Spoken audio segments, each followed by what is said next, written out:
son of a bitches I've ever seen. Scared the hell out of me into adapting the way that I played the game of hockey. I told the story many times. He grabbed me by the throat in a game in Kalamazoo and scared me so bad that if I didn't hit the next guy that I saw, that I would never play a game in the National Hockey League. And I believed him. If you ever saw his eyes, you believe everything that Mike Keenan said. And I really believe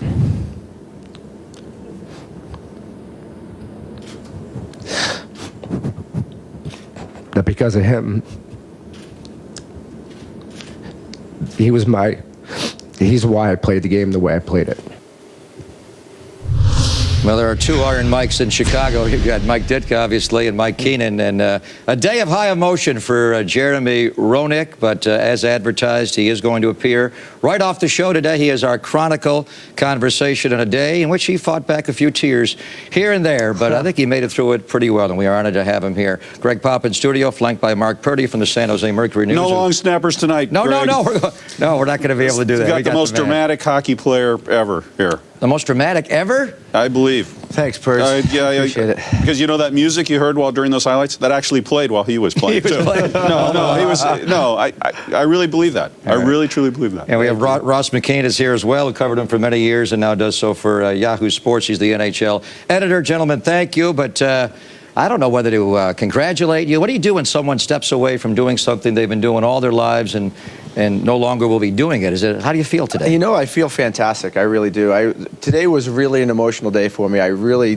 didn't expect today to be as hard as it was. I thought I'd breeze through that because to answer your question, I am at peace. I know that it's time for me to retire. My body's ready. My mind's ready. I've had 20 years of just an unbelievable career that I never expected it to have as much emotion and energy as it did. And I'm ready. So I really felt that I was going to breeze through this press conference today, and I was going to, no tears shed. I even bet my buddy $1 that I wouldn't shed a tear. Well, you I lost that one pretty seconds. quickly. 10 seconds I lost that.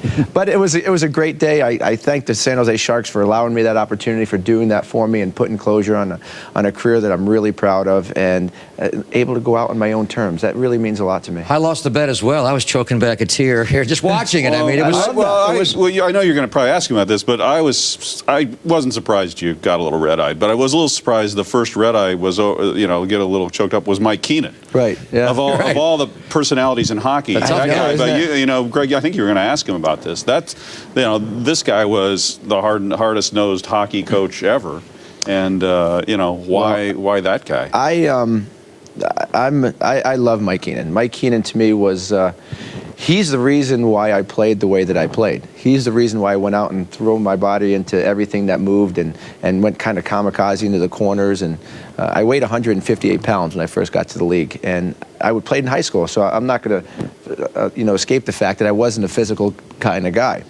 So I would pass by these guys and not hit and try to use my speed to stay away because I was really small. Well, Mike Keenan grabbed me by the throat. Literally. No, literally. You know, Did the full spree feel well. your throat, he grabbed me around my esophagus or whatever that is in there, and he squeezed it so hard, and he pulled me down, and he said to me, in not so many words that I can say, but he said, if you ever swing by another check again and you don't go throw your body around and hit these guys, you're never going to play a game for me. You're never going to play a game in National Hockey. And I swear to God, I almost cried. I was scared from fear, and I went out and I started catapulting myself and throwing myself into people. And you know what? It kind of be how I played. It kind of be the name of Jeremy Roenick, and the fans loved it. And Mike Keenan was there for me. He was there emotionally. He was there physically, and he's the reason why I had such a great career. Well, you had so many great lines today. One of my favorite was, I could beat you on the scoreboard, and I could also beat you in the corner.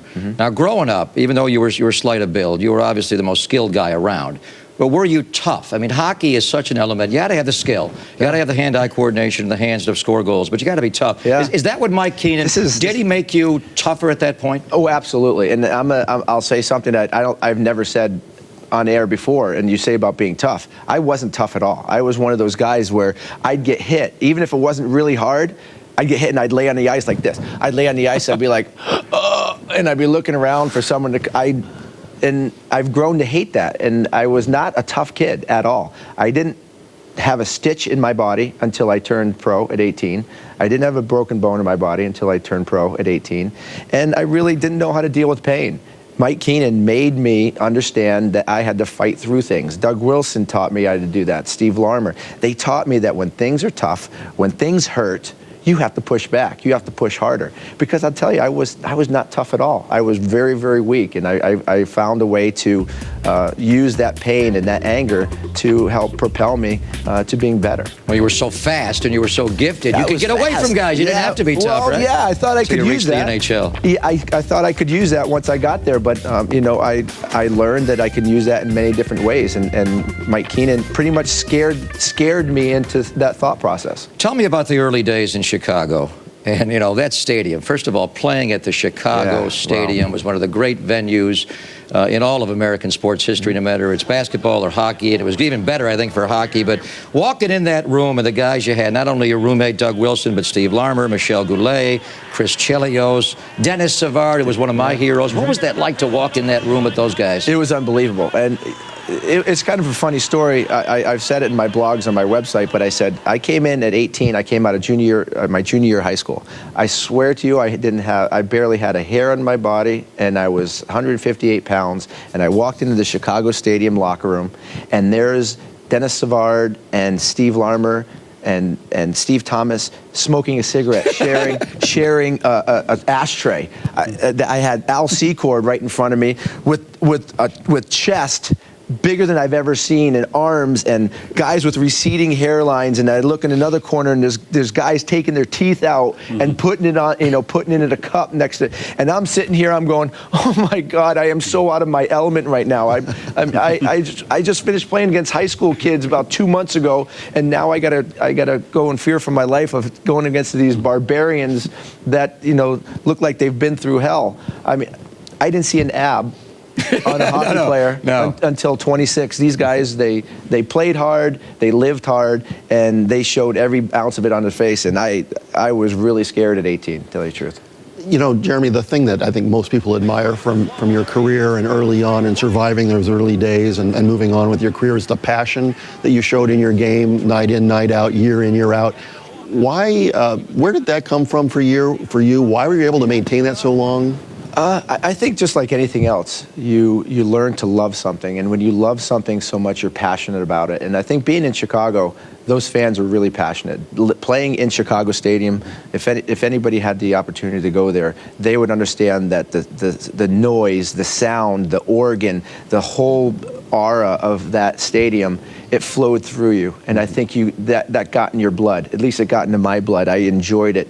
I lived for it. It was passionate, and my hair would stand up on my arms when I walked up the stairs. And I know that the other team, when they walked up the stairs, there was fear.